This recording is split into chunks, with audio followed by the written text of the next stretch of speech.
আরে ভাই, একটা বিশেষ কারণ লয়ে আমি ভিডিওটা করতেছি। গতকালকা আমি আমার ফেসবুকটাতে আছে, ফেসবুকটা আমি লগ আউট করছিলাম। লগ আউট করে দেখি আর লগ ইন হয় না। হাই এবারে টেনশন, অহন কি করি। তারপরে আমার হঠাৎ করে মনে হইলো, ও মাল তো বিয়া খাইতে আইছে রে মুকেশ আম্বানির ছেড়ার। এই মনে পড়লো যে খায়াটায় হয়তো পেট গরম হয়ে গেছে, আর গড়বড় হওয়ার কারণে ফেসবুক গড়বড় হয়ে গেছে। এটাই হইলে হইতে পারে, নাহলে অতদিন তো হইছে না। আজকে কি এর লেগে আবার গড়বড় হইব? ভালো কথা।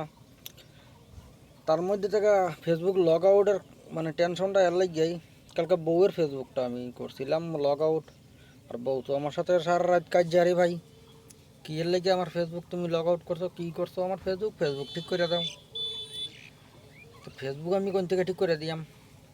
আমি তো ফেসবুক ঠিক করতে পারলাম না। তারপরে কইলাম তোমার নেট প্রবলেম, তুমি কালকে সকালে কইরে হইব। কোনো রকম করে ঘুমাইলাম, সকালে দেখি সত্যি সত্যি ঠিক হয়েছে, একটু টেনশনটা হালকা হয়েছে। আর অনেক দিন থেকে ভিডিও দিতাম পারি না, কারণ আমার ভিডিও করা ভাই শরম করে। তারপরে আবার আতকা মারি আমার মনে হইলো, শরম করলে ভিডিও বানাই আমি কিতা? শরম করলে কি ভিডিও হইব? হইতো না তো। এর লেগে ভাবলাম যে না, যা পারি তাই একটা ভিডিও দেওয়ার দরকার। এর আগের ভিডিওটা আবার আমার ভাইরাল হয়ে আসছে। কও ভিডিও ভাইরাল মানে কত ভিউয়ার্স হইতে পারে একটা আইডিয়া লাগাও। 144 জন। আমার লাগে এটা ভাইরালই, কারণ আমারটা 4 জন 5 জন 10 জন, এর বেশি দেখে না।